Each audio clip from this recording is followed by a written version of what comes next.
Hello, আসসালামু আলাইকুম। এখন ঘড়িতে বাজে 5টা 19। রাত্রে ঘুম হয়নি। আসলে ঘুমানোর অনেক চেষ্টা করছি, কিন্তু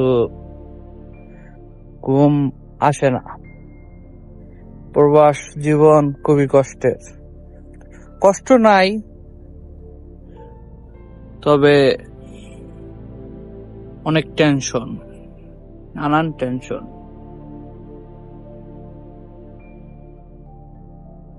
সকাল 5টা বাজে এখন। রাত্রে একটু ঘুমাইতে পারি নাই। অনেক ট্রাই করছি ঘুমানোর, কিন্তু ঘুম এত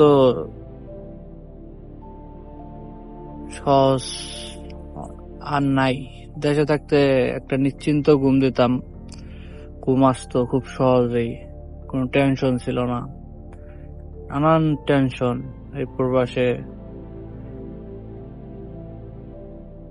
অনেক চিন্তা ভাবনা করলাম, আসলে প্রবাসে না এসে বাংলাদেশে কোনো ধরনের একটা ব্যবসা বাণিজ্য করা, এটাই খুব সুন্দর। আসলে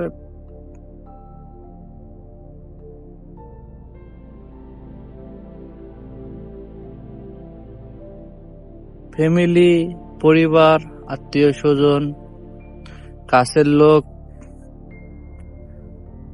সব রাইখা এই প্রবাস জীবনে আসে জীবিকার তাগিদে মানুষ ভালো থাকতে। আসলে ভালো থাকা যায় না। কারণ দেশে থাকতে, বাংলাদেশে থাকতে যদি আপনি 50,000 টাকাও কামান,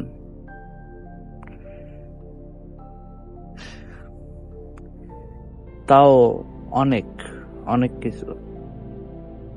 তো এই প্রবাস জীবনে অনেক কষ্ট, মানসিক চাপ, চিন্তা ভাবনা, অনেক কিছুর মোকাবেলা করতে হয়। রীতিমতো করে যাইতেছে বাংলাদেশের মানুষ,